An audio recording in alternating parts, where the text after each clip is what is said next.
Hi friends good afternoon आपण समस्त को मो तरफ नमस्कार। आशा करछि आपण माने समस्ते भलरे थिबे मु भी भलरे अछि। चलंतु वीडियो आरंभ करबा किंतु वीडियो आरंभ करबा पूर्व आपण भितर केही जदि आज मो चैनल ले नुआ थांती ताले प्लीज प्रथम चैनल टी को सब्सक्राइब कर दियंतु पाखर थिबा बेल आइकन को क्लिक करंतु जहा फल मो नुआ नुआ वीडियो रो नोटिफिकेशन आपण मन पाखरे खूब शीघ्र पहुंची जिवो आ आपण माने मते टिके सपोर्ट करि परिबे आगु को जीवा पई आ एते पर्यंत जो माने मते सपोर्ट करि आछथि समान तो प्रथम मोर बहुत बहुत धन्यवाद। ताले चलंतु वीडियो आरंभ करबा। आज आसतु आम गोटे रिक्वेस्ट वीडियो नबा जोटा कि आपण मैंने यही जो देखुं कांचिंडी ना को कौन कहते मुझे जानी ठीक से जोटा कि सबुआड़े तो अलग अलग कहते जोटा कि तेलुणी पोक कहती कि कौड़े कौन कहती किंतु चलतु आज यार सॉल्यूशन जोटा कि एकू केमती आपण मैंने मारी पारिबे से विषय रे हम वीडियो माध्यम देखा। ये तो मोर रिक्वेस्ट वीडियो अच्छी ताले चलतु अप्लाई करबा। सेथि पई हमकु दरकार किरोसिन को एबे आपण मैंने कौन करेंगे ना से पोक उपरे पकईदेवे आपण मैंने देखिए संगे संगे से मरीज तो किसी करने पड़ोनी केवल आपण मैंने किरोसिन तेल जदि पकई दिंती तो ताहले से आपणकर से पोक मरीज कारण वर्षा दिन टाइम रे यही पोक बेसी देखा जाए थाए। आशा करुच्ची आपण मन को वीडियोटी हेल्पफुल लगी आ जो व्यूअर्स जनकर मो रिक्वेस्ट थिला से तांकर प्रॉब्लम रो सॉल्यूशनटा भी जानी पारथिबे। आमे आउ गोटे रिक्वेस्ट वीडियो देखिबा ताले चलंतु आज आसंतु आमे वीडियो माध्यम रो देखिबा आपण माने केमती सहज उपाय रे गैस बर्नर को सफा करि परिबे। ताले चलंतु वीडियो आरंभ करिबा।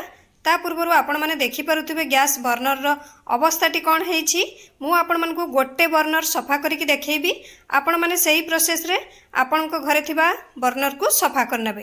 ताले चलंतु वीडियो आरंभ करिबा।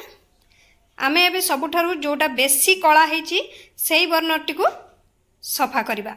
मु तो सबु तीनटी जाक सफा करिबी किंतु मु आपण मन को गोटे सफा करिकि देखैबी। ताले चलंतु सेथिपई आमे गोटे पात्र नबा जेकोसी पात्र आपण माने नै परिबे जोटा कि आपण माने व्यवहार करू नथिबे। एबे आपण माने कोन करिवे ना सेही पात्र रे आपणकर बर्नर टी को देई देबे। तापरे आपण माने हार्पिक को भलो भाबरे पूरा देई देबे। हार्पिक परे आपण माने लेंबू नेबे।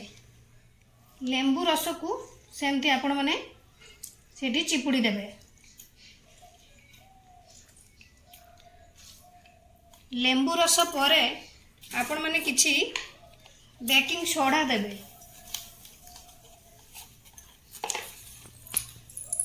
बेकिंग सोडा परे आपण माने किछि गरम पानी आधा कप भली दे देबे।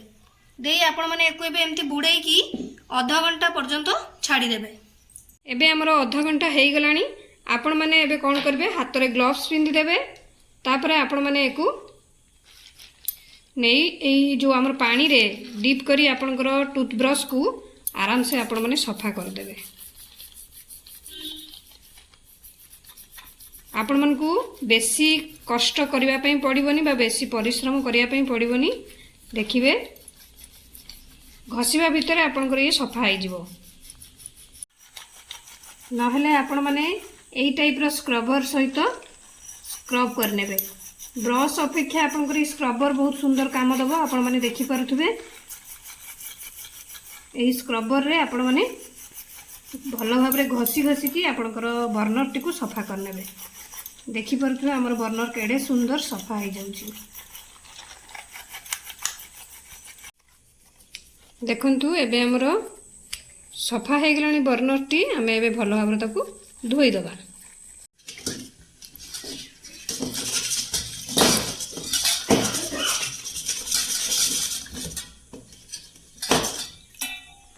आपण मैंने देखि पारुथबे हमर बर्नर टी केडे सुंदर सफा हो गला। आशा करुच्ची आपण मन को वीडियो टी भल लागिथिबो। मु ताले रहुची पुणी देखाबो नेक्स्ट वीडियो रे किंतु आपण माने please like comment share subscribe करिया पे भूलिबेनी। मते ताले विदाई दियंतु। नमस्कार।